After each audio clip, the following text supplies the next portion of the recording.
segala cita-citaku, masa depanku menjadi milikmu. Jadikan kami terang di tengah kegelapan dunia, membawa bangsa-bangsa kepadamu. Tuhan, ini kerinduanku bagimu. Tuhan, seluruh hidupku pakailah Tuhan bagi kemuliaan-Mu. Genapi seluruh rencana-Mu sampai bumi penuh kemuliaan-Mu. Bagimu Tuhan, seluruh hidupku pakailah Tuhan bagi kemuliaan-Mu. Genapi seluruh rencana-Mu sampai bumi penuh kemuliaan-Mu.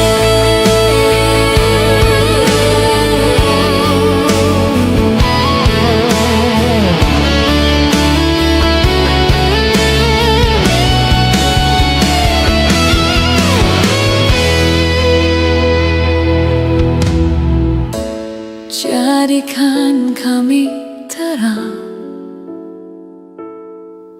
di tengah kegelapan dunia,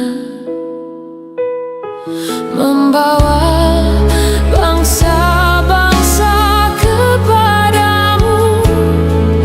Tuhan, ini kerinduanku bagimu. Tuhan, seluruh hidupku pakailah Tuhan bagi kemuliaan-Mu. Genapi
Shalom.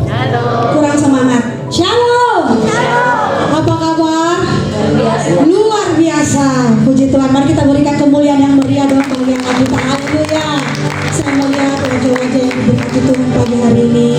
Kita sudah berada di minggu terakhir di bulan 6 di pertengahan tahun 2026. Semua karena kebaikan Tuhan, semua karena anugerah Tuhan dalam kehidupan kita. Bapak Ibu, mari kita siapkan hati kita untuk bersama-sama menerima lawatan Tuhan dan hadirat Tuhan pagi hari ini. Haleluya. Kita tundukkan kepala, tutup matamu, angkat hatimu di hadapan Tuhan. Kita fokus untuk memuji dan menyembah Tuhan pagi hari ini. Haleluya. Haleluya. Hati kami limpah dengan syukur ya Bapa, karena kami memiliki Allah yang besar, kami memiliki Allah yang luar biasa. Sebab itu Bapa, pagi hari ini Tuhan, kami mau memuji memuliakan nama-Mu. Kami membuka hati kami Tuhan, biar Roh Kudus yang bekerja seluas-luasnya bagi kami, sehingga kami bisa merasakan lawatan Tuhan. Kami bisa merasakan semua yang ada daripada-Mu ya Bapa. Dan pagi hari ini kami arahkan hati kami, fokus kami Tuhan, untuk memuji Engkau. Bahkan hidup kami menyerahkan untuk menyenangkan nama-Mu ya Bapa. Terima kasih Tuhan, terpujilah nama-Mu. Kami siap untuk memuji memuliakan nama-Mu di dalam nama Tuhan Yesus Kristus. Haleluya. Haleluya. Tetap dalam hadirat Tuhan. Kita menaikkan pujian ini sebagai bentuk pengakuan kita di hadapan Tuhan bahwa hidup kita untuk kemuliaan nama-Mu ya Bapa. Haleluya.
Engkau melihat tangan yang terangkat Tuhan, dengan penuh ketulusan Bapa menyerahkan seluruh kehidupan kami untuk kemuliaan.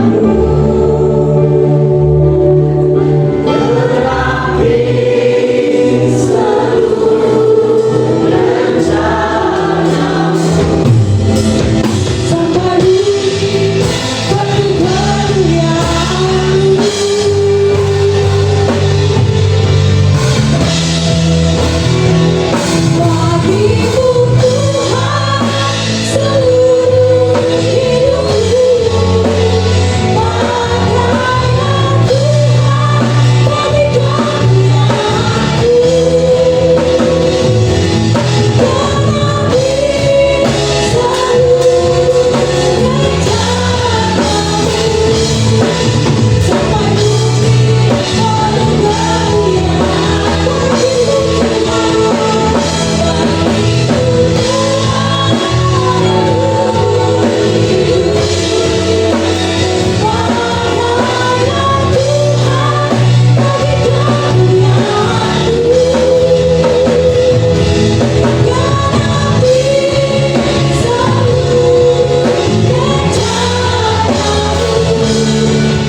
Haleluya.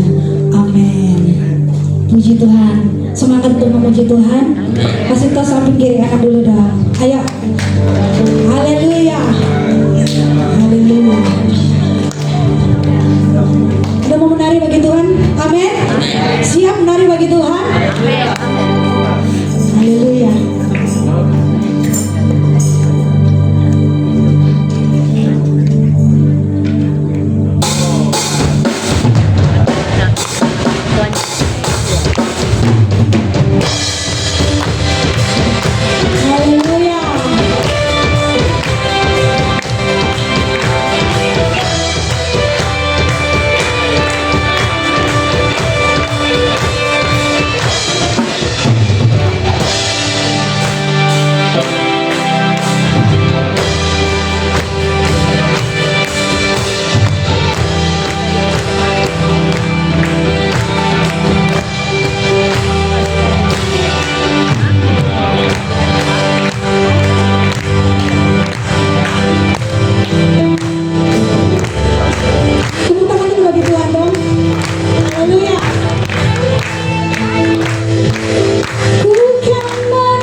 kita kasih kemuliaan bagi Tuhan dong. Haleluya. Kita naikkan pujian ini. Pujian kalian Tuhan dong.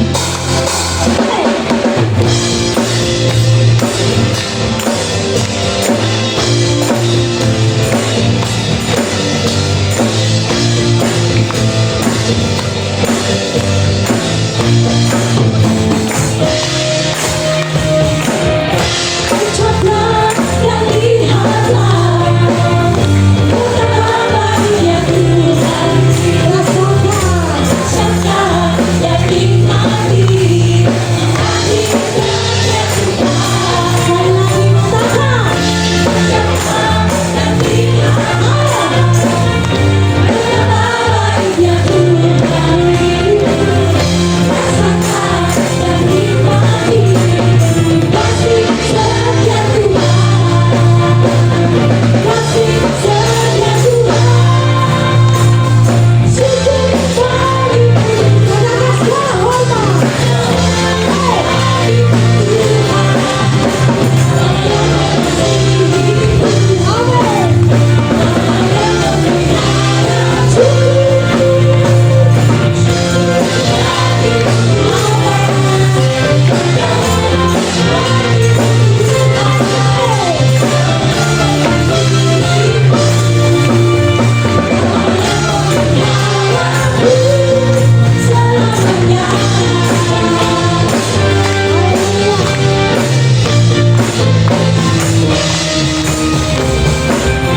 ucaplah dan lihatlah betapa baiknya Tuhan. Rasakan dan nikmati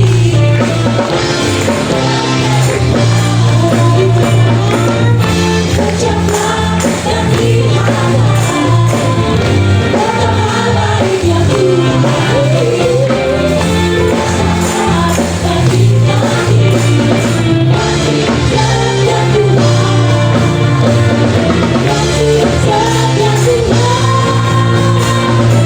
Syukur bagi Tuhan, segala hormat bagi Tuhan. Allah yang memelihara, Allah yang syukur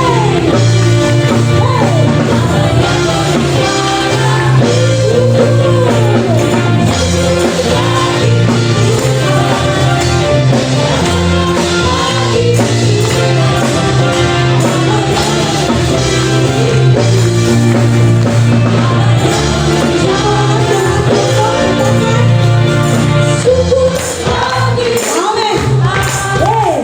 Tuhan, hormat bagi Ini pengakuan kami Tuhan.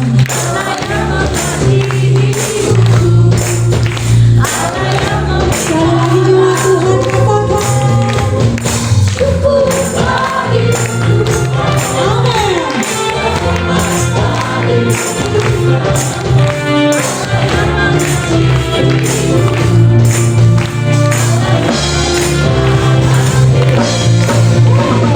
Syukur bagi Tuhan, segala hormat bagi Tuhan, Allah yang mengasihi hidupku, Allah yang memeliharaku selamanya.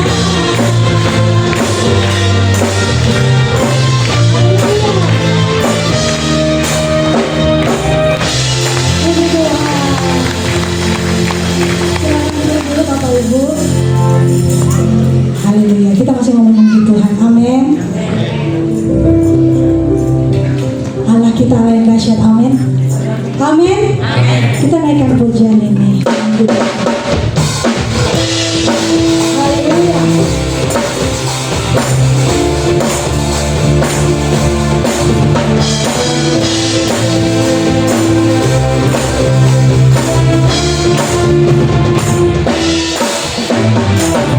Dari utara ke selatan, kedengar bukan lagi ada.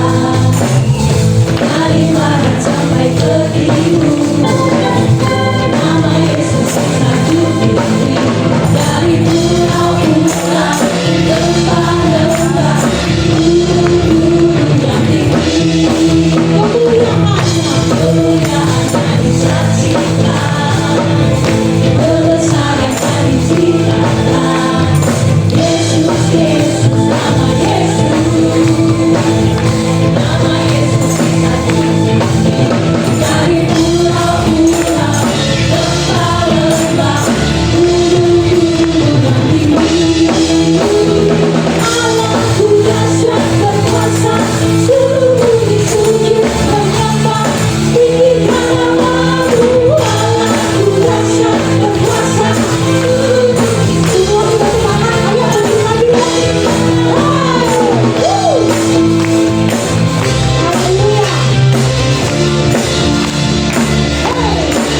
kasih Tuhan.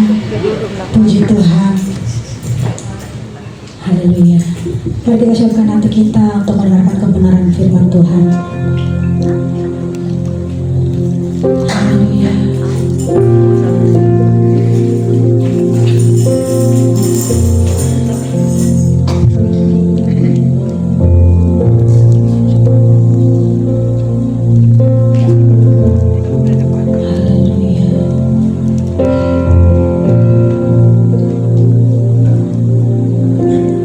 Tiada pernah ku ragukan kasih setiamu ya Tuhan. Setiap waktu dalam hidupku tak pernah kau tinggalkan. Meski langit tak bersuara,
satu-satunya yang dapat membuat kami tetap teguh, kuat, tak tergoyahkan hanyalah firman-Mu ya Tuhan. Kami percaya Engkau hadir bersama-sama dengan kami di tengah-tengah kami pada pagi hari ini. Kehadiran-Mu penting sekali artinya bagi kami, karena jika Engkau hadir, maka sesuatu yang dahsyat, sesuatu yang ajaib akan menjadi bagian setiap kami. Mari Roh Kudus, berbicaralah kepada kami, berfirmanlah ya Tuhan, karena kami sungguh-sungguh benar ingin dikuatkan, diteguhkan, dipulihkan, dan diberkati lagi oleh firman-Mu. Kami mau dengar firman-Mu dengan penuh ucapan syukur dalam nama yang ajaib, yaitu dalam nama Tuhan Yesus Kristus. Haleluya, amin. Tepuk tangan buat Tuhan. Siap semua bilang haleluya. Tuhan, senang sekali bisa bersama dengan Bapak Ibu sekalian di tempat ini. Tentu kita bersyukur buat Tuhan Yesus yang telah melakukan segala sesuatu. Terima kasih buat Bapak Gembala, Pak Doni dan istri, bersama seluruh tim Gembala yang telah memberikan kesempatan buat saya untuk sharing kebenaran firman Tuhan. Tuhan, mari kita buka Alkitab kita bersama-sama dalam Matius pasal 5 ayat 3. Matius pasal 5 ayat 3. Kalau sudah dapat, kita akan baca ayat ini bersama-sama ya. Matius pasal 5 ayat 3. 1, 2, 3. Berbahagialah orang yang miskin di hadapan Allah, karena merekalah yang mempunyai kerajaan surga. Berbahagialah orang yang miskin di hadapan Allah, karena merekalah yang mempunyai kerajaan surga. Saudara, kalimat ini adalah kalimat pertama yang diucapkan oleh Yesus, yang akan secara dalam, secara sungguh-sungguh berbicara tentang hal-hal yang berhubungan dengan kerajaan Allah. Seluruh pengkhotbah Yesus, khususnya di sebuah bukit di daerah Galilea, itu dimulai dari pasal 5, pasal 6, pasal 7, Injil Matius, semuanya tentang kerajaan Allah.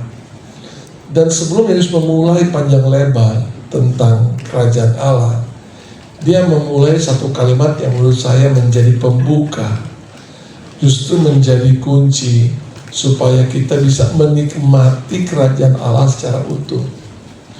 Dia mulai dengan kalimat, berbahagialah orang yang miskin di hadapan Allah, karena merekalah yang akan empunya kerajaan surga. Kalau kita bicara kerajaan surga, itu tidak sebatas dengan fisik, tentang suatu keadaan yang akan terjadi nanti setelah kita naik ke surga. Namun ternyata setelah kita dalami tentang kerajaan Allah, itu bicara tentang keadaan yang hari ini related, yang betul-betul nyata dalam kehidupan kita pribadi dari hari ke hari. Kita bisa menikmati kerajaan Allah. Dan ini bukan soal makan, minum, pakai seperti Roma 14 ayat 17 bilang, tapi tentang kebenaran, tentang damai sejahtera, tentang sukacita yang dilakukan dan dikerjakan oleh Roh Kudus. Kerajaan Allah bicara tentang kuasa. Ketika kita bicara kerajaan Allah, kita sedang bicara tentang kuasa yang tak terbatas. Dan hal yang lain tentang kerajaan Allah bisa kita nikmati, tapi dimulai dari berbahagialah orang yang miskin di hadapan Allah. Dengan kata lain, Tuhan mau katakan, yang berbahagia itu kalau mereka mempunyai kerajaan Allah. Memang banyak pemahaman yang kita bisa dapat tentang arti kebahagiaan.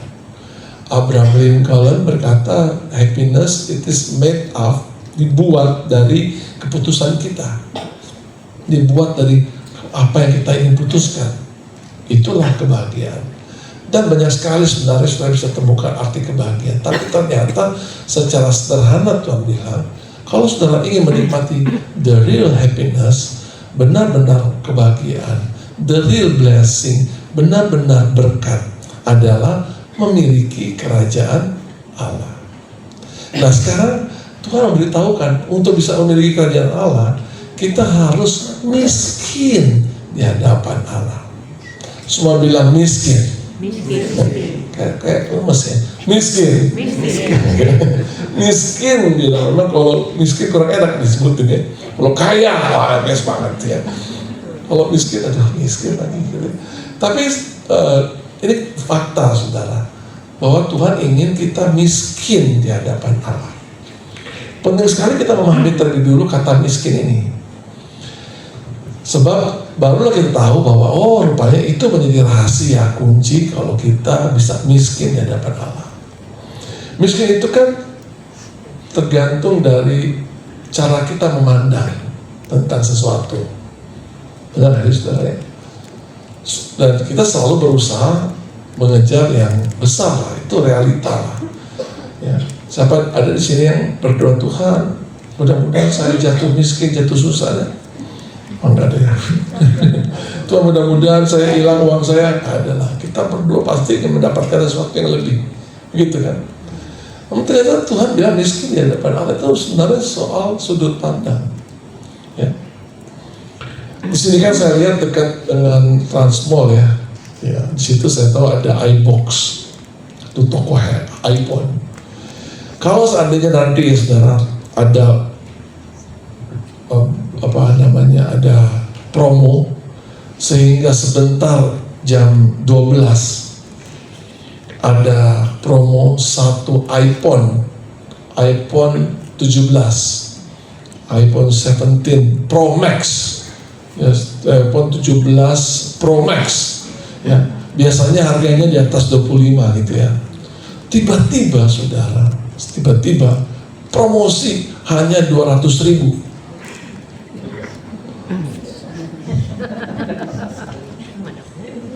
Saya pikir kita harus cepat selesai khotbah hari ini ya. 200.000, dan saya mengumumkan sama saudara, kalau benar ada, kita kesana sekarang, saya yang bayar. Cuma 200.000 mah gampang lah ya. Saya udah hitung, ya oke lah, masih lah dapat lah kalau 200.000 ya. Semua kita kesana, saya yang bayar ya. Saya jadi kaya kan, karena yang saya lihat harganya murah. Tapi kalau seandainya ternyata ada perubahan, tetap harganya 25 juta, 28 juta, mohon maaf saudara ya, untuk saya sendiri aja saya nggak bisa beli gitu ya. Tapi saya jadi kaya karena saya melihat sesuatu yang murah. Tapi saya akan merasa, aduh saya nggak bisa apa-apa, karena yang saya pandang itu mahal. Nah Tuhan mau saudara, ketika kita ada di hadapan Tuhan hari ini umpamanya, kita melihat satu value yang lebih besar dari apapun juga. Bagi orang yang nggak menganggap bahwa ibadah itu nggak terlalu penting, dia nggak akan serius beribadah.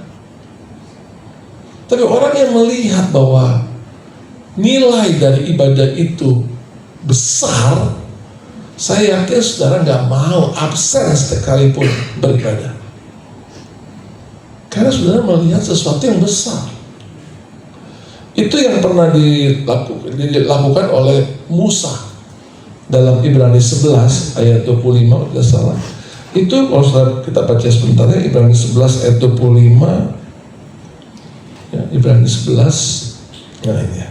Ibrani 11 ayat 25 itu firman Tuhan bilang begini, ayat 26 ya. Ia menganggap, Ibrani 11 ayat 26, ia menganggap penghinaan karena Kristus sebagai kekayaan yang lebih besar daripada semua harta Mesir, dan sebab pandangannya ia arahkan kepada upah. Nggak salah kalau saudara mau yang besar ya, tapi mari kita benar-benar tahu mana yang paling besar. Benar ya saudara? Contoh, tolong saudara jawab ya. Di tangan kanan saya ada 100.000, di tangan kiri saya 1.000. Ulangi ya, 100.000 rupiah di tangan kanan saya, di tangan kiri saya hanya 1.000. Saudara pilih tangan kanan atau tangan kiri? Kanan. Lemes sih, ngomongin duit kok lemes sih. Kanan atau kiri? Kanan. Saya ulangi ya, kanan ya. Sebelah kanan saya ada uang 100.000, sebelah kiri saya uang 1.000 US dollar. Kanan atau kiri? Kok berubah? Wajar, kalau kita mau yang besar, ya, kita mau yang punya value, yang punya nilai yang besar.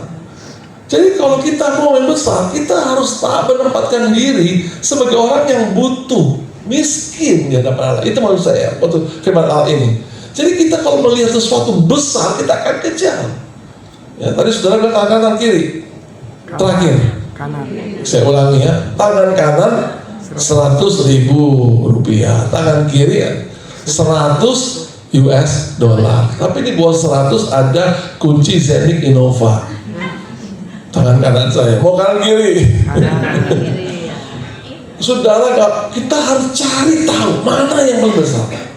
Musa mengambil keputusan, apapun yang terjadi diarahkan pandangannya kepada Kristus. Sekalipun saudara, yang ditawarkan kepada dia Mesir. Makanya kalau saudara baca ayat sebelumnya, dia menolak disebut dirinya sebagai anak putri Firaun. Itu kan kekayaan loh. Itu kayak kalau misalnya untuk ayat 25 ya. Ia lebih suka menderita sengsara dengan umatnya ya, daripada untuk sementara waktu menikmati kesenangan dosa. Ayat 24, ia menolak disebut anak putri Firaun. Jadi ini kan sesuatu yang lebih besar kalau pandangan secara umum ya. Lebih besar, lebih enak, lebih oke kalau di Mesir. Tapi kemudian Musa memutuskan, gak apa-apa dia menderita daripada untuk sementara waktu menikmati kesenangan dosa. Menolak disebut anak putri Firaun, dia menolak seluruh fasilitas yang ada di Mesir. Gak apa-apa menderita, karena dia kejar nilai yang lebih besar, yaitu upah. Ini maksud ayat ini ketika Yesus berkata, berbahagialah orang yang miskin di hadapan Allah. Karena kita melihat Allah itu nilainya besar sekali. Siapa kita? Ada yang bisa kita banggakan dari diri kita. Ada yang bisa kita asal kita lebih hebat dari diri kita. Karena di hadapan Tuhan kita ini bukan siapa-siapa. Bahkan nilai yang kita miliki di hadapan Tuhan itu, di hadapan kita nih, sesuatu yang bernilai unlimited menurut saya. Itu betul nggak terbatas nilainya, terlalu besar. Masakan kita mau meninggalkan yang besar hanya untuk masalah-masalah itu tadi loh, Mesir. Masalah-masalah yang sifatnya duniawi, yang sementara. Kalau kita paham tentang mengejar kerajaan Allah, itu berarti kita paham bagaimana kita memposisikan diri kita di hadapan Tuhan. Dan itu membuat kita menikmati kerajaan Allah, menikmati kebenaran, menikmati damai sejahtera, menikmati sukacita dalam Roh Kudus. Itu sesuatu yang harus dipandang sebagai suatu nilai yang lebih besar dibandingkan apapun juga. Mari saya ajak saudara melihat Lukas pasal 5. Di sana ada Simon Petrus ya, baru saja menyelesaikan usahanya sebagai nelayan dan semalam-malaman dia nggak dapat apa-apa. Jadi dia membasuh jalannya, membersihkan jalannya. Namun tiba-tiba dia melihat, mengetahui ada Yesus yang sedang lewat begitu ya, maka dia memberikan perahunya kepada Yesus. Dia memberikan perahunya kepada Yesus. Menurut saya itu luar biasa sekali ya.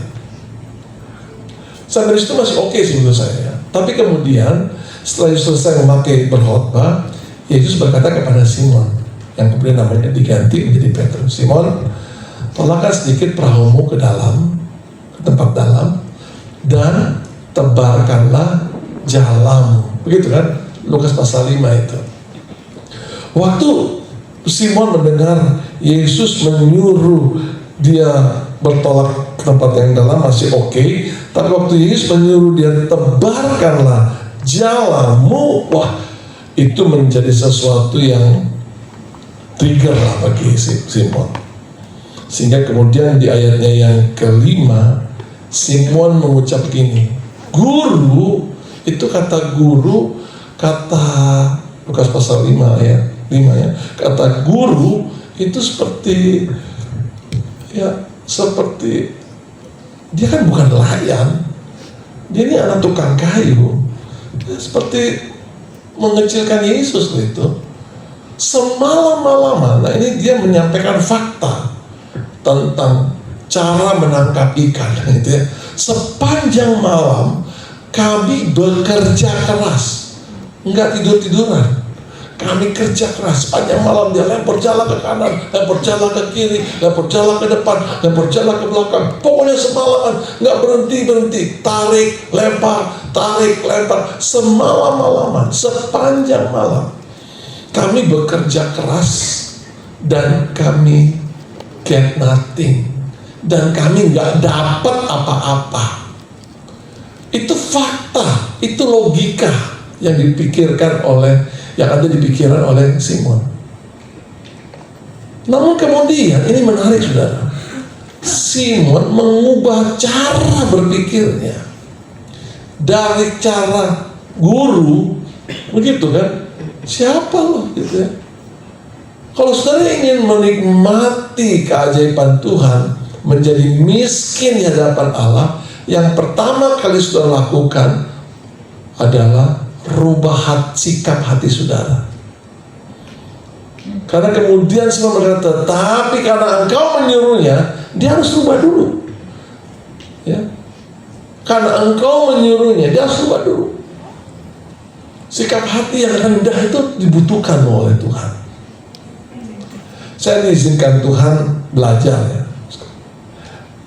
di Hawaii, di Maui, Hawaii. Itu kan banyak dari berbagai negara lah, dari Filipina. Saya ingat pertama kali saya tiba itu, teman saya yang, karena saya datang lebih cepat, teman saya itu orang Filipina sama Vietnam. Jadi kita disambut dengan sukacita sama satu bapak, ada 2 opa lah, begitu. Kan kita dari airport, dia kasih tahu naik mobil ini. Jadi begitu naik mobil ini, mereka udah tahu nih peserta nih. Ya. Wah, mereka langsung sambut ini 2 opa. Ya, perkiraan saya umurnya 65, yang satu 78, hampir 80 lah, udah opa. Terus ayo, udah sambut, ayo datang. Begitu saya mau angkat koper saya bukan cuma 1 koper, 2 koper besar, berat-berat, karena mau tinggal lama nih, buat tinggal 1-2 hari. Saya mau angkat, jangan, nggak usah, dia bilang. Saya kaget, kamu kesana aja, dia bilang.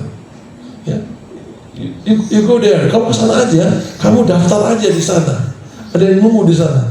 Saya aduh, saya mau, saya kasihan, kamu kesana aja. Diangkatlah 2 koper saya itu 2 besar. Saya jalan dengan penuh ya, sebagai tamu besar kan. Sampai saya disambut, dipeluk, terus daftar. Setelah daftar dikasihlah kamar saya. Itu hotel bintang 5 dibeli jadi institut. Dikasihlah saya. Terus itu, ini opa dulu masih tambahin saya loh. Ya begitu saya mau, itu juga jadi ditunjukin saya ke kamar saya. Ya, roommate saya belum datang, tunjukin kamar saya, ini kamarnya, ini kamarnya. Waduh, saya mungkin iba loh sama dia 2 opa. Jadi ada niat di hati saya mesti kasih tip dia yang agak gedean lah. Cuma masalahnya uang saya kan belum pecah, masih $100. Kalau saya ke $100 kan rugi saya. Masa tip $100 sih? Dia harus dipecah dulu. Tapi saya ada niat ya, oke. Tapi dia bilang begini, kamu mau nggak tur? Saya tunjukin, oh mau, oke, diajak saya, kamu follow nih. Diajak saya ke ruang makan, dia saya ke gym station, gym itu center, diajak saya ke ruang belajar, diajak ke perpustakaan, diajak ke kantor, ke studio untuk rekaman, wah diajak semua. Begitu, saya bingung mau pulang gimana, saya baru kan, oke, jangan worry, saya antar kamu pulang, dia antar saya pulang. Wah makin kuat lah kalau kita jangan $10, $20 dikasih ini. Dalam hati, $10 nih. Nah, begitu selesai, saya pamit, saya tanya, McDonald di mana? Gitu kan. Saya tahu pasti ada, maksudnya di Amerika nggak ada McDonald. Oh ada, kamu keluar sebelum itu. Oke. Gitu, selesai soal rapi, saya langsung saudara jalan McDonald. Bukan mau beli McDonald, bukan. Ya mau beli sedikit, tapi mau nuker $100 tadi dulu saudara. Kan saya mau kasih, kan paling nggak ya $20 bagi 2 kan. Jadi kan ya udah, saya dapat saya $20 2. Sudah, malamnya saudara kita di welcome. Tapi berapa orang? Dan ternyata itu semua volunteer, opa sama oma, semuanya pada oma. Mereka datang juga. Jadi kita makan tuh di side pool di pinggir kolam berenang. Jadi makan gitu ya. Wah saya makan, dia makannya enak. Terus kemudian saya didampingi sama 2 opa tadi, 2 opa sama oma-oma, sama istri-istrinya, sama ada opa yang lain sama istrinya. Wah mereka tuh senang banget dan mereka exciting. Mereka tanya, saya gimana, kamu kerja apa? Saya pastor. Oh ya, wow, pastor. Gimana cerita soal Indonesia, cerita soal pelayanan. Saya cerita lah dengan bangganya, saya ceritakan saya gereja ini, saya pelayanan di sini, wah gitu, saya begini, saya begini. Mereka makin semangat, makin excited. Wow, ada sekali setengah jam lebih saya cerita, hampir 1 jam lah. Terus saya bilang, masa saya lagi, saya balik nanya, kalau you kerja apa dia? Yang satu jawabnya, aduh, saya sudah pensiun, jadi saya kemarinnya volunteer. Sebelumnya, nggak kebetulan saya punya pabrik, 2 di Kanada, 2 di Australia. Itu $20, saya umpetin. Masya Allah. Saya makin gugup, saya lihat ke sebelah kiri, opa yang umur 70 tahun, 70 lebih. Kalau you kerja apa? Saya juga udah pensiun. Cuma saya punya apartemen. Oh, di mana? Saya punya 5 tower di Amerika dan ada 6 tower di Australia. Ini uang yang saya sudah simpan dulu. Saya umpetin tadi tuh, jangan sampai dia lihat di malu ini. Saya kaget saudara. Dan mereka mau jadi volunteer. Yang tadi yang ketemu saya itu loh. Dan kalau pagi, saudara, itu ibu-ibunya, istri-istrinya bersihin kamar mandi di kosek. Handuk diganti, handuk mandi, handuk buat yang kecil, handuk yang buat muka diganti tuh. Kan kita dapat tuh handuk kayak hotel bintang 5, saudara, diatur, spray dirapiin. Ya. Kalau pagi-pagi subuh-subuh tuh, opa-opa bersihin kolam berenang. Jadi kalau kita berenang sampai malam, paginya dia bersihin. Waduh.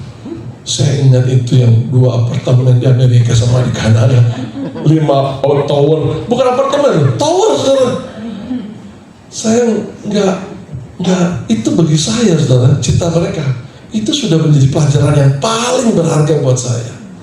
Orang yang miskinnya dapat Allah, mereka rasa mereka bukan siapa-siapa, tapi karena mereka miskinnya dapat Allah, mereka lakukan apa saja yang Tuhan mau.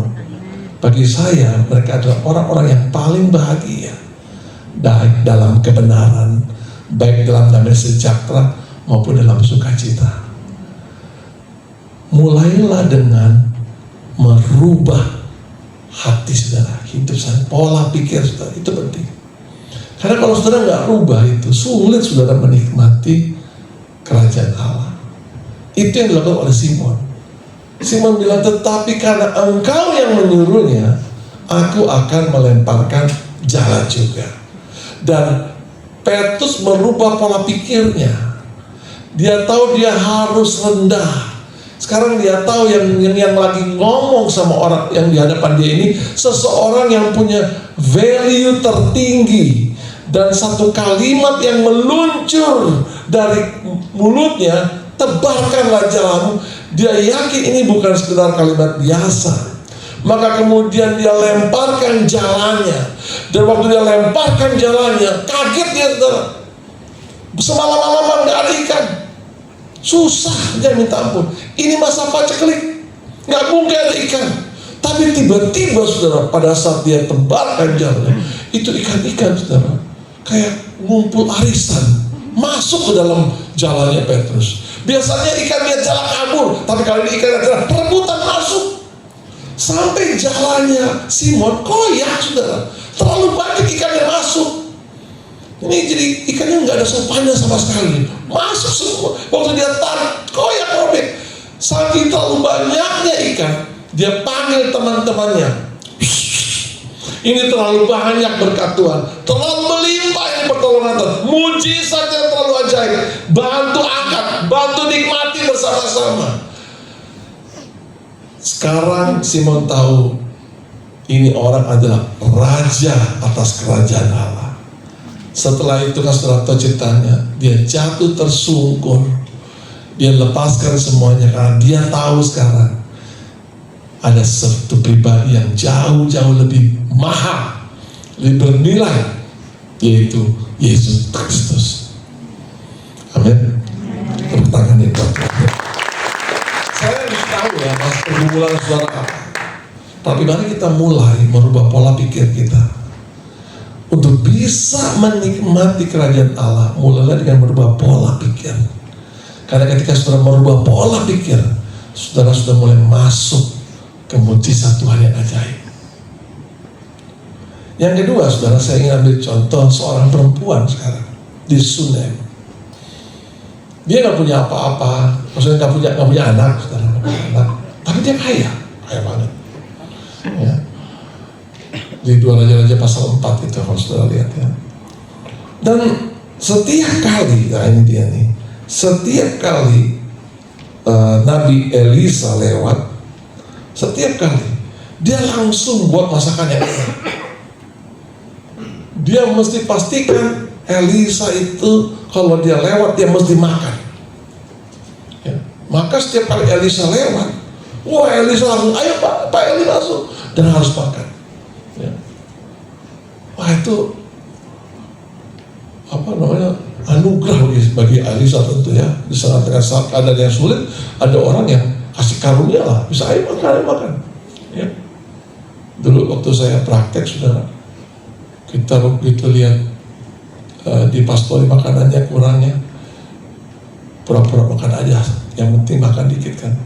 Tapi mata saya sama mata teman saya pengennya main mata. Oke. Kita udah tahu dia, batin sudah mulai bicara. Orang pergi ke rumah encik yang sana. Karena setiap kali kita ke encik yang itu, pasti makan enak. Gitu. Ya, oke. Terus saya pamit, Om, izin Om, ayo mau jalan-jalan, mau besuk, baik, oh sudah besuk. Kita juga Bianti bilangnya rohani kan, besuk. Padahal cari makan, saudara. Jadi begitu kita tahu kemana dulu. Kalau ini dia ayam, tapi kayak ini babi satu. Kita makan saja, kayak babi dulu. Dan kita bisa tahu tuh. Setiap kali masuk ke situ pasti ada stok babi. Ya, waduh, itu anugerah ya, saudara. Saya pikir yang dialami oleh Elisa, tapi nggak begitu modelnya. Tapi Elisa itu emang setiap kali lewat dia masuk, setiap kali lewat dia pasti makan. Dan perempuan ini bicara sama suaminya, nggak cukup cuma makan. Ayo kita buat, sudah baca ya, kamar dari dinding. Wow, ini kamar dari dinding. Ya. Ini cerita saudara kurang lebih 3000 tahun yang lalu. Kebayang nggak 3000 tahun lalu ada rumah dari dinding tembok dari batu, dari batu. Padahal mau mewah nih, bukan main-main. Mari kita buat kamar dari batu katanya, dan kita kasih tempat tidur, ya spring bed kalau zaman sekarang gitu ya, merek yang paling bagus gitu ya. Mungkin merek apa gitu yang bagus ya. Terus kemudian kita kasih meja ya, kasih kursi, kasih lampu, supaya kalau dia datang, dia bukan cuma bisa makan, tapi dia juga bisa minum. Menurut saya melihat perempuan ini, dia melakukan sesuatu yang nggak biasa loh, saudara. Nggak biasa. Kenapa saya bilang nggak biasa? Karena yang dia lakukan itu sebenarnya sudah cukup. Memberi makan kan sudah cukup, saudara. Sudah cukup. Memberi makan, setiap kali lewat makan. Tapi dia nggak mau cuma makan. Dia mau buat sesuatu yang lebih lagi. Kenapa dia buat sesuatu yang lebih lagi? Ini bukan masalah Nabi Elisanya, tapi dia percaya benar apa yang dia lakukan ini semua tentang Tuhan. Maka dia lakukan dengan sungguh-sungguh. Dalam surat Kolose pasal 2 ayat 23, Paulus bilang, lakukanlah segala sesuatu seperti kepada Tuhan, bukan kepada manusia. Dan ini yang dilakukan oleh perempuan Sunem ini. Dia lakukan dengan sungguh-sungguh, bukan seperti kepada manusia. Dia lakukan dengan sungguh-sungguh seperti untuk Tuhan. Dan dia kerjakan sungguh-sungguh, saudara. Jadi begitu sudah selesai, dan begitu selesai, sekarang saudara, Elisa bukan hanya datang makan, tapi dia buat seperti penginapan kamar hotel bintang 5 pada zaman itu. Elia bisa bukan cuma datang untuk makan, tapi datang bisa untuk tidur juga. Melihat peristiwa ini, saudara, Elia luar biasa kagum. Sampai Elia suruh Gehazi itu tanya sama dia, apa yang dia mau. Ya. Dan saya yakin apa yang diucapkan oleh Elia merupakan ucapan Tuhan. Tanya apa sama dia, apa yang dia mau. Ada nggak yang perlu saya kasih tahu sama raja?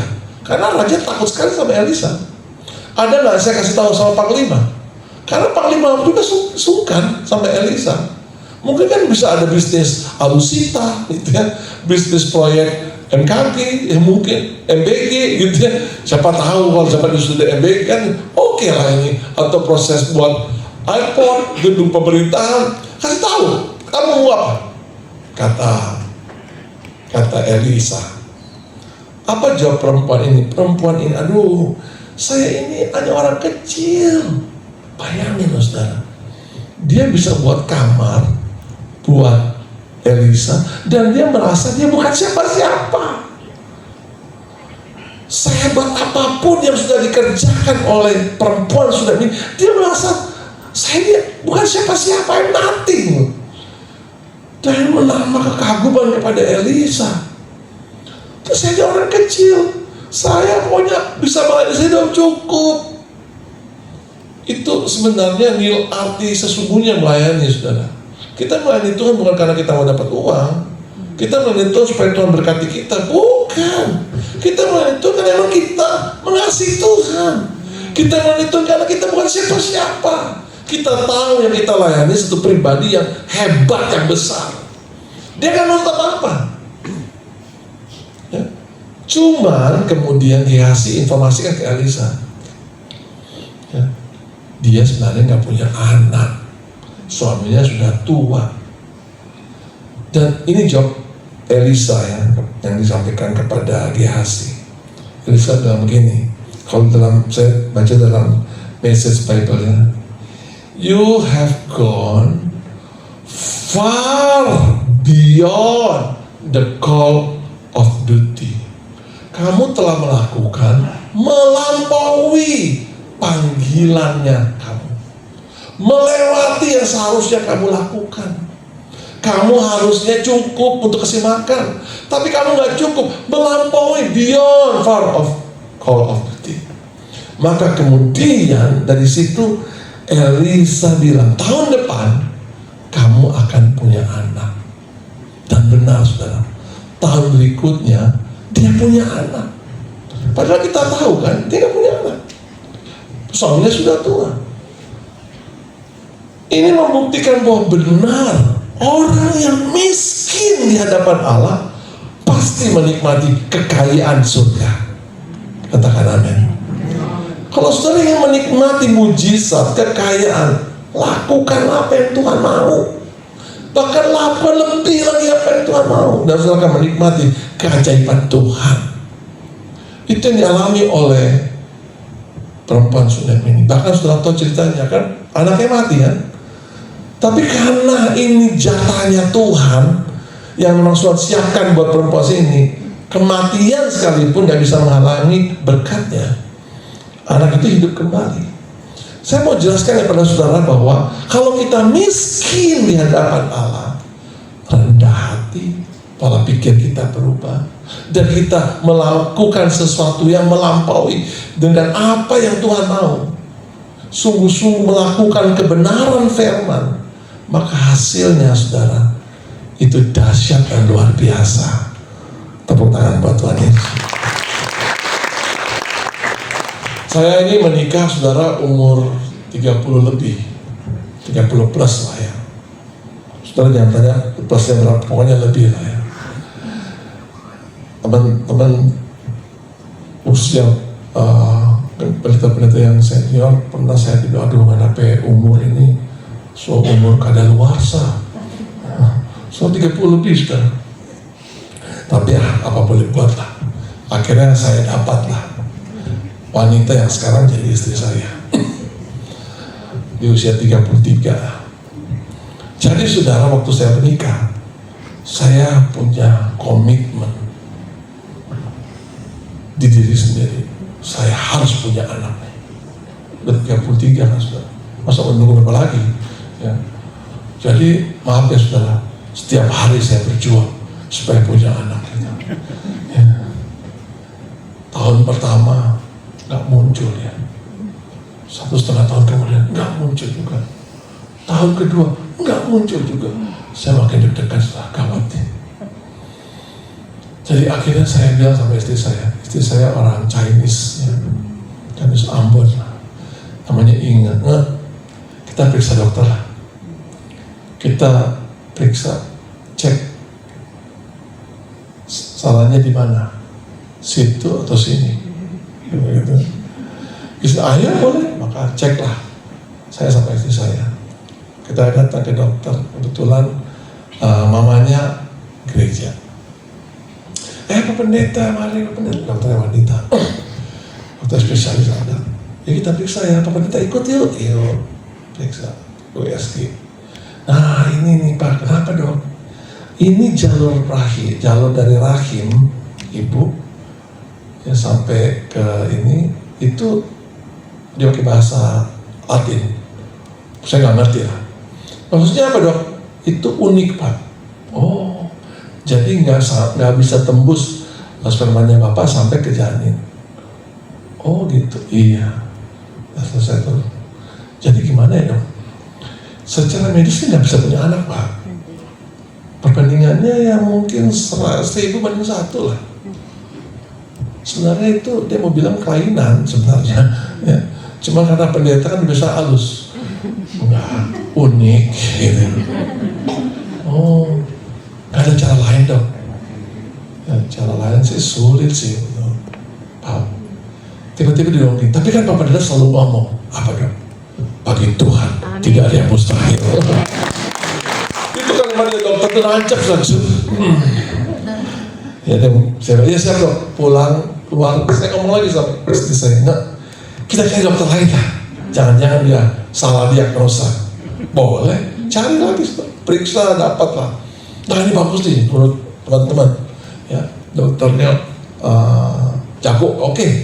Cuma dokter ini ngomongnya nggak ada rem mulutnya.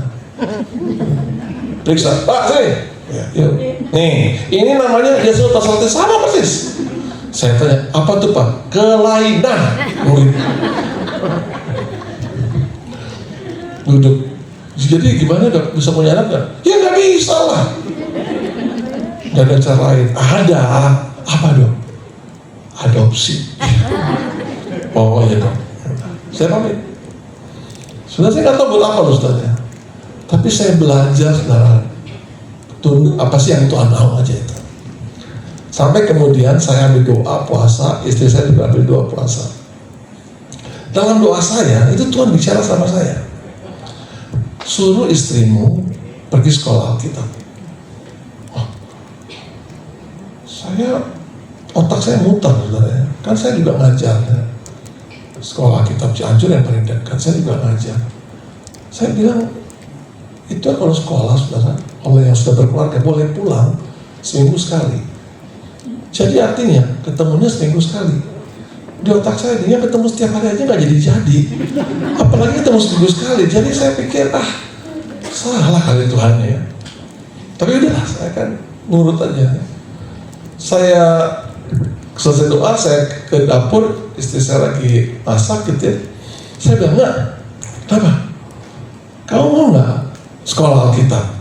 Tiba-tiba dia begini, Tuhan udah bilang bahwa saya mau lah. Waduh, saya bilang matangnya nih, seminggu sekali udah ketemu nih ya. Ya udah, saya ajak dia sekolah. Sudah terus susah ya saudara ya, seminggu sekali itu ya. Tiap Sabtu atau Jumat sore saya jemput, seharian kita di gereja, Sabtu Minggu, malam harus kantor lagi balik ya. Kalau nggak balik dapat marah. Setiap hari begitu. Walaupun saya ngajar kan nggak mungkin tiba-tiba di kelas siswa-siswi sebentar siswi yang namanya Inge ke kamar saya. Nggak mungkin kan saudara. Walaupun saya guru juga nggak mungkin begitu ya. Tapi proses berjalan terus lah. Sampai acara penamatan, tiba-tiba didekati saya. Dia bilang, aku kayaknya hamil deh. Saya lihat, kenapa? Aku udah terlambat datang bulan. Berapa lama? Seminggu. Aduh, baru seminggu. Biasa 3 bulan gak datang-datang. Bulan keempat datang bulannya. Ibadah dulu, ibadah. Selesai ibadah, habis makan siang, saya balik sama istri saya. Sampai udah sore, malam lah. Ya. Mau dekat-dekat rumah, istri saya bilang, kita mampir ke apotek. Mau ngapain? Mau beli alat itu. Apa namanya? Itu tespek gitu.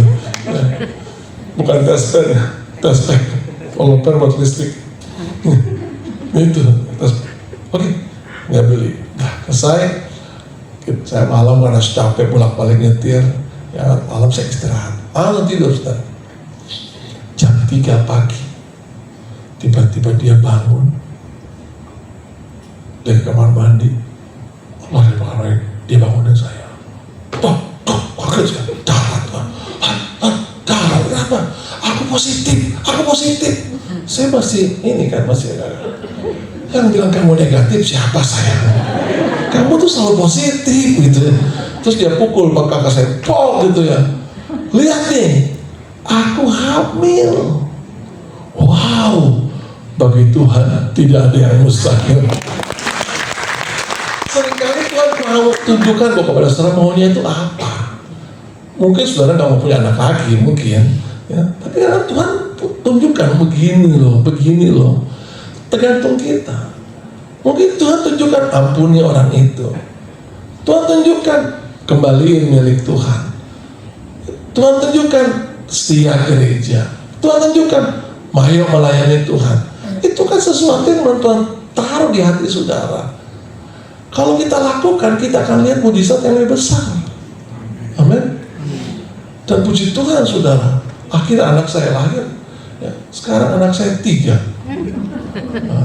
Yang pertama laki-laki, yang kedua laki-laki, dan yang ketiga laki-laki lagi. Bagi Tuhan gak ada yang mustahil. Kalau kita mau berubah pola pikir, kalau kita mau melakukan apa yang dia mau, saudara akan dibawa Tuhan ke sebuah pengalaman yang ajaib. Apa yang gak pernah saudara pikirkan, gak pernah saudara duga, itu yang Tuhan siapkan buat saudara, juga buat saya. Tuhan memberkati kita semua dengan limpah. Amin. Mari kita datang kepada Tuhan. Saya minta kita tundukkan kepala sejenak. Bapa, hamba telah selesai menyampaikan isi hatimu. Hari ini kami tahu bahwa pintu kunci untuk menikmati kerajaan Allah adalah menjadi miskin di hadapan Allah. Ajar kami untuk merubah pola pikir kami supaya kami rendah hati. Ajar kami Tuhan untuk belajar taat dan tunduk dengan apa yang Kau mau dalam hidup kami. Karena dari sana kami tahu benar mujizat-Mu pasti nyata, keajaiban pasti ada. Kami meyakini sepenuhnya tentang keajaiban Tuhan, tentang pertolongan Tuhan, tentang mujizat Tuhan. terus berkarya dan bekerja dalam hidup kami. Karena kami percaya benar sesuatu yang terbaik bersamamu ya Tuhan. Bersama Tuhan kita akan sanggup berjalan,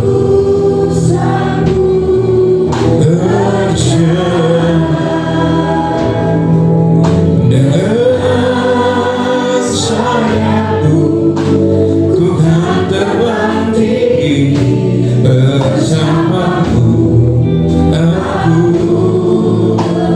Dari awal kita nyanyikan pujian ini di setiap musim di setiap musim hidupku selalu kulihat setiamu, melewati badai yang besar, melewati badai yang besar. Tanganmu menjaga engkau, tanganmu menjaga di dalam setiap keadaan, di dalam setiap keadaan. Engkau mendengar seruanku, mendengar seruan. Ya Tuhan, tak pernah terlelap. Tuhan tak pernah terlelap. Tanganmu menjaga bersamamu, bersamamu ya Tuhan. Terima kasih yang membuat sebuah ruang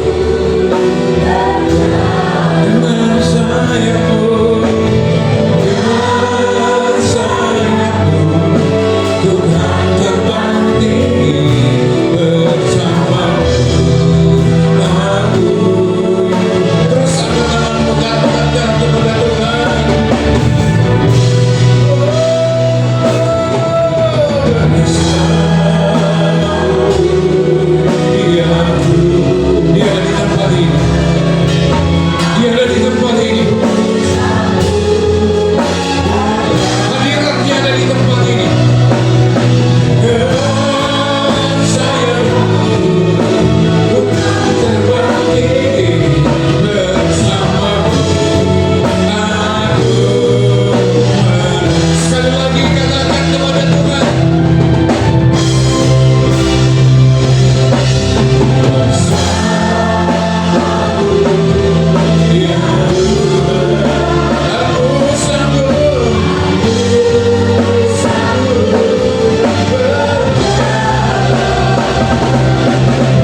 Bersamamu kami sanggup melangkah.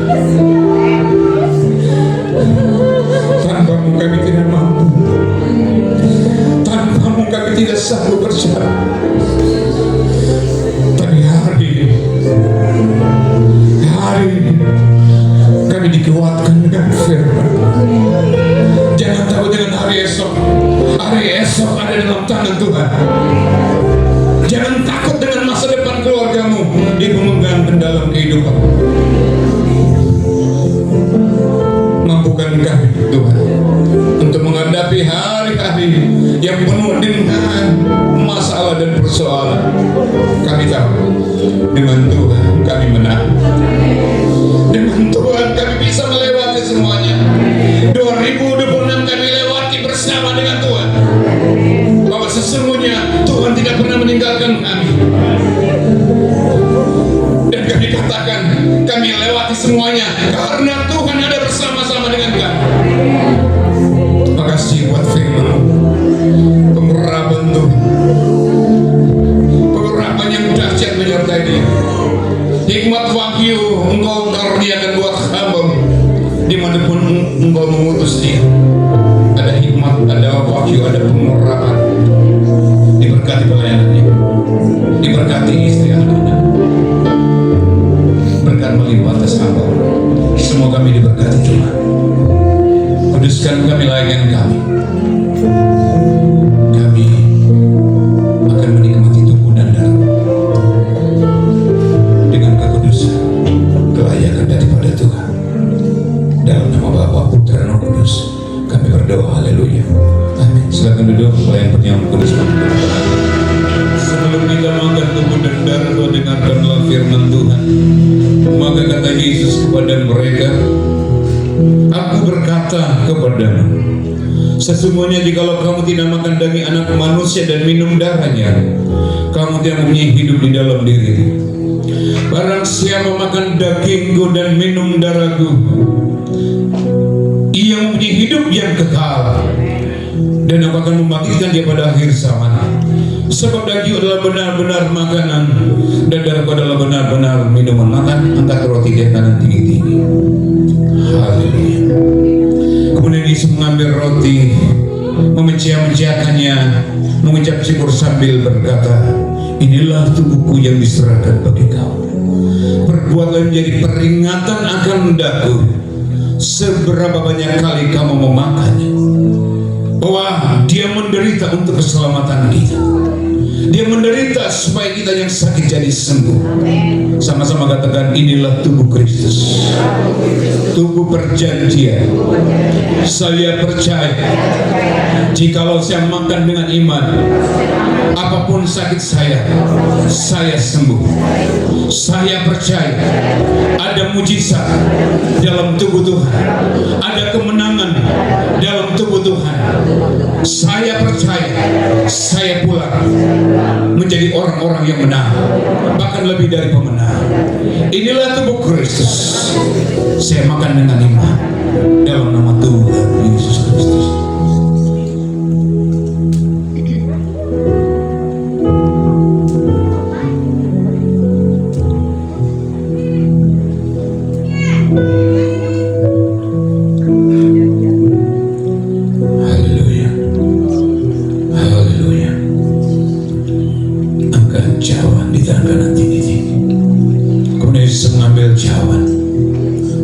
Sambil berkata, inilah jawaban perjanjian baru yang dibatalkan dengan darah. Perbuatlah menjadi peringatan akan daku seberapa banyak kali kamu meminumnya. Bahwa darahnya tertumpah di Kalvari untuk keselamatan saya dan saudara.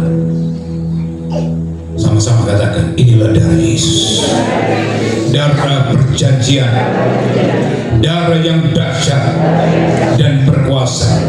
Saya percaya ketika saat ilahi masuk dalam tubuh saya, menyangkut dengan darah saya terproteksi dari setan, kuasa gelap, nyegat manusia. Saya percaya ada mujizat, ada kesembuhan dalam darah Yesus. Saya minum dengan iman dalam nama Tuhan Yesus Kristus.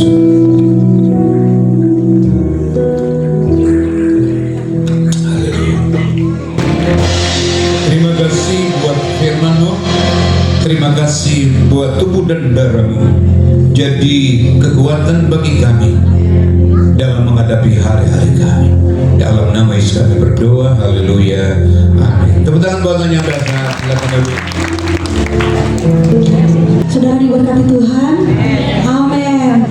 Kita akan membawakan persembahan. Sekali lagi kita tundukkan kepala, kita berdoa. Bapak, terima kasih karena sudah mendengarkan kebenaran firman-Mu dan bersekutu dengan tubuh dan darah-Mu. Kami bersyukur Tuhan untuk firman yang sudah disampaikan bagi kami pada siang hari ini melalui hamba-Mu. Biarlah Tuhan Kau pakai lagi hamba-Mu dengan lebih dahsyat lagi Tuhan, dimanapun dia berada. Tuhan tambahkan kapasitasnya dalam pelayanan lebih dahsyat lagi Tuhan. Berkati dalam keluarga, pelayanan dan apa saja yang dikerjakan Tuhan Engkau buat berhasil. Dan sekarang Tuhan kami akan membawa persembahan kami. Biarlah Tuhan Engkau yang memberkati kami. Engkau membuka tingkap-tingkap langit, mencurahkan berkat kepada kami Tuhan, sampai tak tertadahkan, dan segala hormat dan kemuliaan hanya bagi nama-Mu. Terima kasih Bapa, kami siap untuk memberi di dalam nama Tuhan Yesus Kristus. Haleluya, amin. Persembahan pertama dan kedua langsung dijalankan. Kita naikkan pujian Allah dahsyat.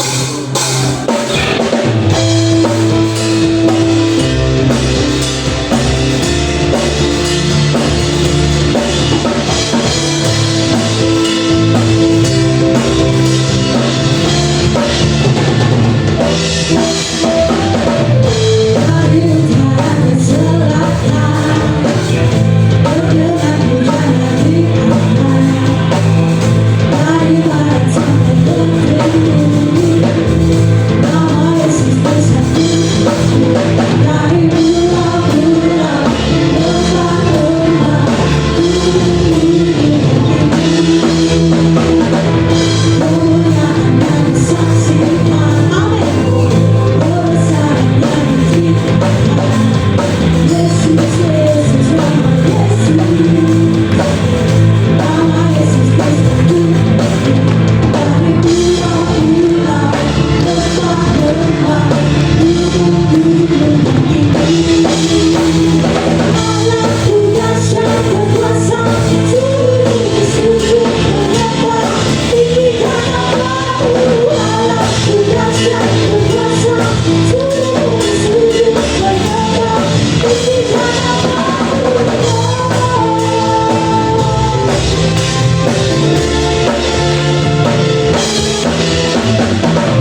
persembahkan padamu segala cita-citaku, masa depanku menjadi milik